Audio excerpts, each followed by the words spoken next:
Hey guys, Batman Mark here from Toy Fair 2020, and we're here with our good friend Randy from NECA. And oh man, you guys are blowing our minds here. Thanks, Mark. These are brand new reveals. Yep. You haven't told anybody about these. These weren't in the press releases. Yeah, we've been quiet. These are the surprises. You gotta have surprises. Like, it's Christmas morning here at Toy Fair. Always. With you, it's always Christmas. We try. I got the Santa Claus beard. It's getting grayer. God darn it. Trust me, I know. Yeah, it's terrible. I gotta get some Just for Men or something, but it's not worth it, dude. Too much, too often. Yeah. All right, so run us through the line. All right, Back to the Future. Loving it. First time ever as collectible figures. 35th anniversary this year. Program this fall.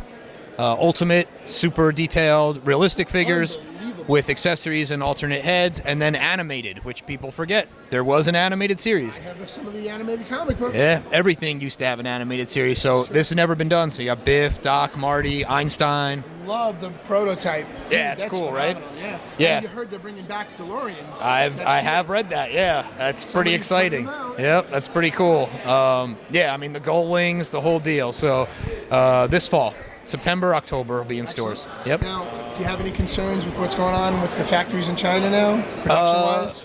For the fall, no. In the spring, there's going to be a little speed bump. Things will be delayed, maybe 3-4 weeks. Nothing, nothing terrible. Workers are back. We're in contact with our factories every day. Excellent. We have some of our people going back over at the end of March. Good. So there'll be a hiccup or bump, and I think everyone's going to feel it in the spring.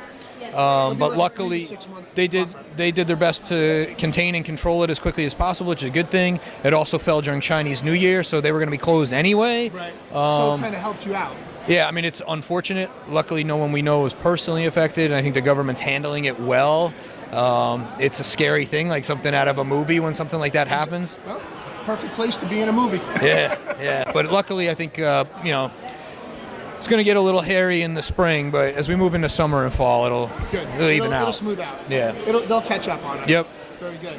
So after we see what we got from Back to the Future, yep. I love Defenders on it. Oh, my God. Defenders of the Earth. So tell us.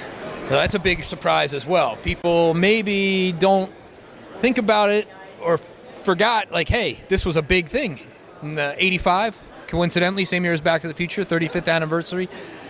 The superheroes that really are the original superheroes, before DC, before Marvel, you had stuff like this. You had the Phantom, you had Mandrake the Magician, you had Flash Gordon.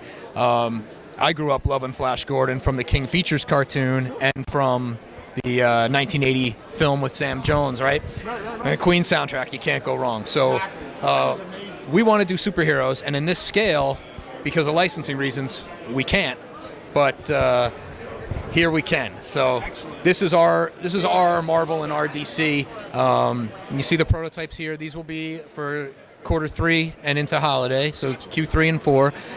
Flash, Mandrake, Lothar, Ming, the whole line. They got tons of accessories as well, and we have more planned beyond it, going more classic. But this is definitely awesome sculpts. Thank you. Yeah. A local New York, Brooklyn guy, George, who's done a bunch of our DC sculpts when we did DC verse, like Dark Horse. He did the sculpting on these, and they're incredible. And we hope that it's gotten a great response here, because it's one of those things that it's hard to surprise people, and this did, because no one was thinking outside the box with this one. It didn't see it coming, and it's like, holy crap, these are cool. They're gorgeous. So, and they're like scale with the DC and Alien and Predator and all the other stuff we do in that realm. Yep. So I'm going to throw one at you. I don't know if you even thought about this, but Captain Planet. Oh man. That's from that same time frame. That's what I'm saying. You never know. I mean, let's see what happens here. I planted the seed. Planted the seed. If we're here at Toy Fair 2021 with Captain Planet, and I'm forcing everyone to recycle. No straws, no plastic bags. There you go. You know you can take the credit. You heard it here first, boys. Nerds in the bar. All right, guys. So we're gonna continue on real quick. Wild Stallions. Yeah, Bill and Ted, also animated. The animated looks from the early 90s cartoon. I still have the original set of figures. From the Kenner stuff. Yeah, yep. Ace Ventura as well. Yep, nice. a tuned-up Bob Ross too. And there'll be a whole bunch of these. Figurine. Yeah, the figurine's out at retail now. There's another Ace Ventura figure coming too. So just having fun with it, you know, doing the realistic figures, but playing with some animated and stylized stuff as well. You just carry it forward. You seem to be stuck in that 80s era. Well, that's because it's the best era, you know. Agree, but I mean, 100%. slowly, they're dragging me kicking and screaming into the 90s. Because I mean, Ace's 90s, Bill and Ted is at that tail end of the 80s into the 90s with the second film. Between going from the 80s into the 90s, you know, let's just segue to what's behind you, because in 1992, something came out that I'm affectionate for. Animated Batman the Animated Series. So let's just slide over here. How did I not see where you Oh were my going? God!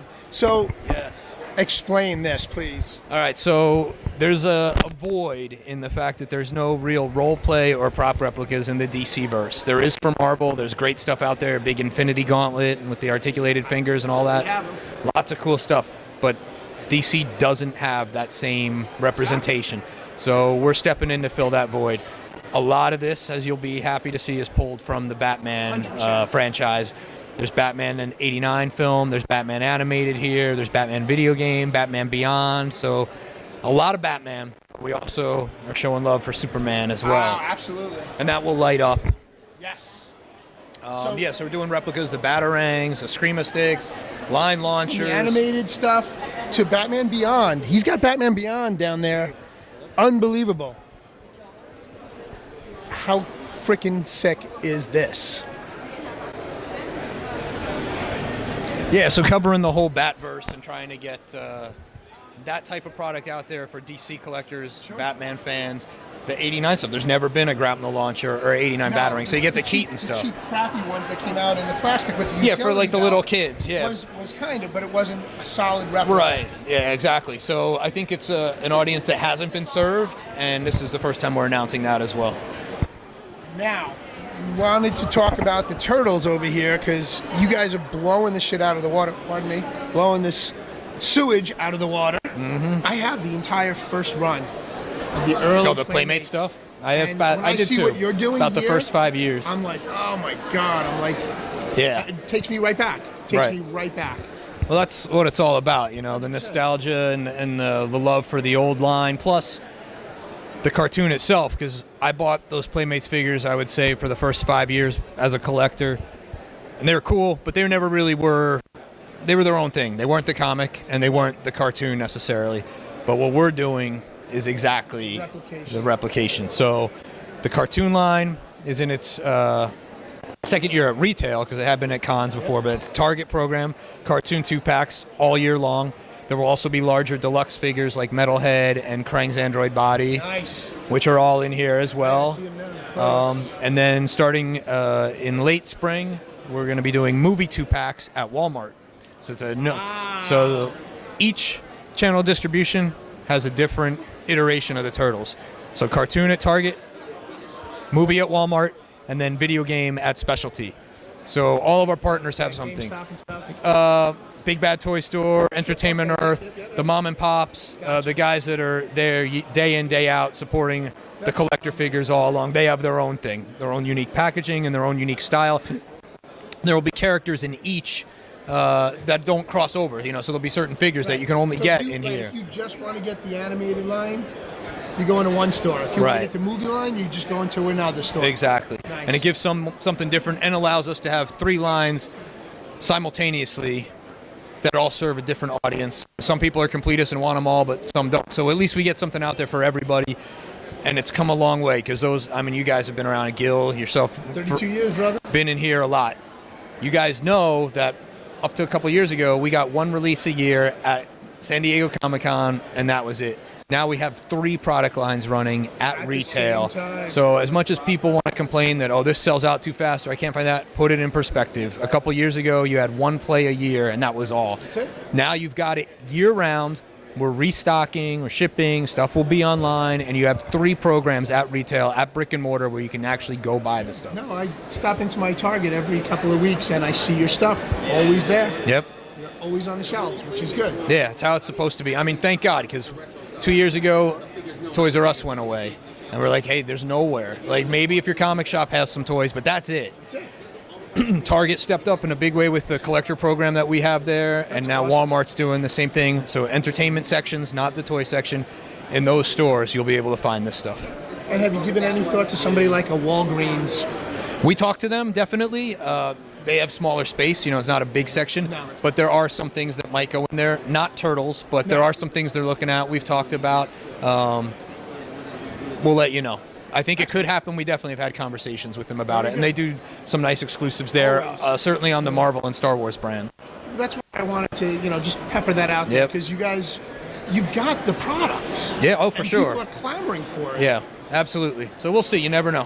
There might be something there in the future. Moving down the lines, tell us about the horror section. All right, so horror is kind of evergreen, bread and butter. We do it, always have done it. We have some new stuff. We're not showing a lot at this show because horror, we go heavier in the fall near Halloween, obviously, so September, October, November. Seasonal. So exactly. But we do have new SKUs, though, that will be coming out soon. We have the Halloween 3 Trick-or-Treater 3-pack. It's coming out. We have Halloween 2 from 81. We have Loomis and Laurie together. We have a Dick Warlock version of Myers coming. So you're putting out the figures that people have been wanting. Always, and never had. How has there never been anything from Halloween 3 all this time? It's crazy. Exactly. So we got that.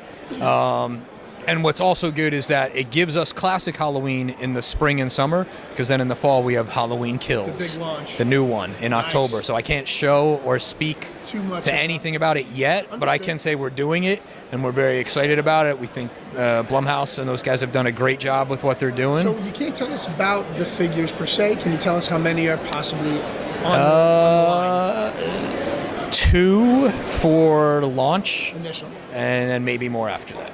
And everything looks awesome, so we're pumped. Besides that, we're doing some more modern license. So, like, we do a lot of 80s, as you mentioned, but it can't always be Freddy and Jason and Chucky. And so we've got Hatchet, which is relatively new which is cool to do. It's 4 films already. Hasn't had any toys. We have 2 new figures here from Hatchet. We have the Toonie stylized one of Victor Crowley, and we have an 8-inch with the fabric coveralls caked in blood and mud, and he's got a belt sander and the hatchet. So yeah, it's super cool. Toonie Terrors, which was our cartoon stylized horror line we launched last year, going strong. We got a bunch of new releases there. We have Nosferatu, Reagan, Ash from Evil Dead, Beetlejuice, and Sam from Trick or Treat. So a whole bunch of new stuff there. Very good. Going strong. We got a Ultimate Ghostface from Scream coming later this year. I saw something in the press release. Yeah, that's a brand we've worked on in the past, but we're bringing back, especially now that the Ultimate format has done so well. We want to immortalize all those horror icons in that realm. So just keep chugging them out. We love them. Yeah, likewise. And then I guess we'll close out with something that we've been working on for a number of years, and that's the Alien 40th Anniversary Collection.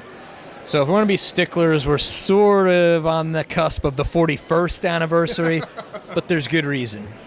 For a number of years, we've been chasing talent rights and likenesses for certain actors. We've done a lot with Alien and Aliens over the years, but there's certain people we never could do as figures before. Some of those deals took a little longer to get in place, either getting in touch with the right people or the estates when someone passed away, like John Hurt, unfortunately. Right. So all that being said, we finally were able to secure all the rights. That's beautiful. So we can celebrate 40 years of Alien now with the entire crew of the Nostromo. So for the first time, Brett, Parker, Ash, and Kane with a likeness, not just a face-huggered face. We got John Hurt's likeness. We got the whole collection. So we got 9 figures throughout the year. It'll be 3 waves of 3. Nice.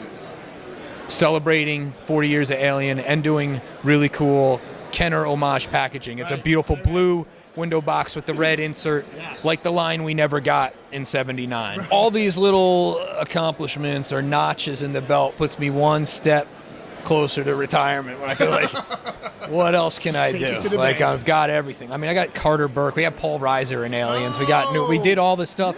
Like, so now we got everything in Alien. It's like, what's left, you know? But it's cool that we got a new Jonesy and the Cat Carrier. So we've got it all covered, Mark. Well, Randy's always a pleasure, brother. You know. Thanks for your patience. I know you've been waiting for That's me. all right. You know Appreciate what? you guys coming by. We Stop love at you. Dory's Tavern for a drink on your way out. Absolutely. We'll check out Dory's Tavern. We have a little something for you. We got our nice. own very own Nerds in the Bar coaster with a Excellent. bottle opener, and Built that's in for convenience. absolutely, and that's our present to you. I appreciate it. Thank you so I'm much. going to have to have a tasty cold beverage later on, and Please I'll do. crack it open with this. All right, Batman Mark signing off for Nerds in a Bar.